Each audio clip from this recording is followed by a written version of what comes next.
প্রিয় দর্শক, আসসালামু আলাইকুম। আপনারা সবাই কেমন আছেন? আশা করি আল্লাহর রহমতে আপনারা অনেক ভালো আছেন। বন্ধুরা, দেখতে পাচ্ছেন আমার হাতে একটি ওষুধি গাছের শিকড়।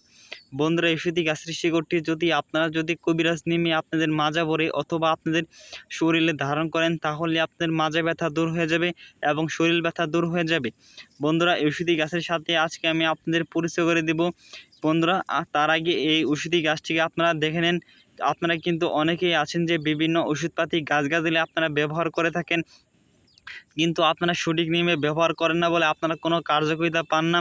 অবশ্যই আমাদের সম্পূর্ণ ভিডিওটি দেখবেন এবং আমাদের এই ভিডিও অনুযায়ী আপনারা যেভাবে আমি আপনাদের এই ওষুধি গাছের শিকড়টি মাজা ভরে ধারণ করিতে বলবো, সেভাবেই আপনারা এই ওষুধি গাছের শিকড়টি আপনারা মাজা ভরে ধারণ করবেন, তাহলে আপনাদের মাজা ব্যথা দূর হয়ে যাবে। বন্ধুরা, এই ওষুধি গাছের সাথে আমি আপনাদের পরিচয় করে দিচ্ছি। এই ওষুধি গাছের নাম হচ্ছে বনতুলসী গাছ। ওষুধি গাছটিকে বিভিন্ন অঞ্চলে বিভিন্ন নামে ডেকে থাকে। আপনাদের অঞ্চলে ওষুধি গাছটিকে কী নামে ডেকে থাকে বন্ধুরা অবশ্যই কমেন্টে জানিয়ে দিবেন। বন্ধুরা, এই ওষুধি গাছটিকে আপনারা কোথায় পাবেন?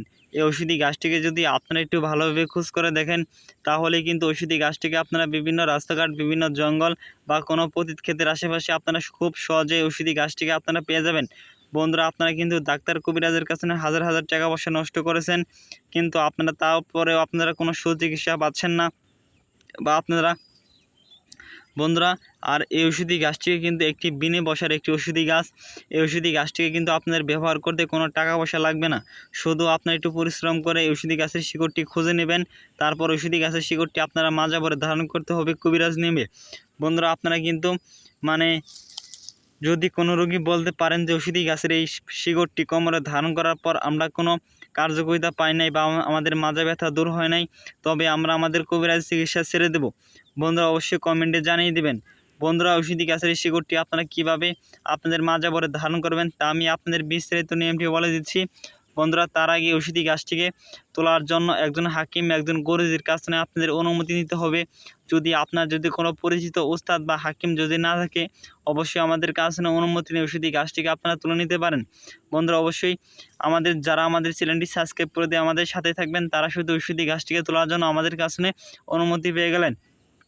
তারপর আপনারা ওষুধি গাছের শিকড়টি শনিবার অথবা মঙ্গলবার দিন সন্ধ্যার সময় এক টানে নিঃশ্বাস বন্ধ করে তুলে নেবেন। তারপর ওষুধি গাছের শিকড়টি সামান্য একটি শিকড় আপনারা নিয়ে তারপর একটি লাল সুতো দিয়ে আপনাদের মাজা ভরে ধারণ করবেন বা একটি তাবিজের মধ্যে আপনারা ভরে মাজা ভরে ধারণ করতে পারেন, তাহলে দেখবেন যে আপনাদের মাজা ব্যথা দূর হয়ে গেছে। যদি কোনো রোগী বলতে পারেন যে মাজা ব্যথা দূর হয় নাই, তবে আমরা আমাদের কবিরাজ চিকিৎসা ছেড়ে দেব। বন্ধুরা, আমাদের ভিডিওটি ভালো লাগলে অবশ্যই বন্ধুদের মাঝে ভিডিওটি শেয়ার করে দেবেন। ধন্যবাদ সবাইকে। আসসালামু আলাইকুম।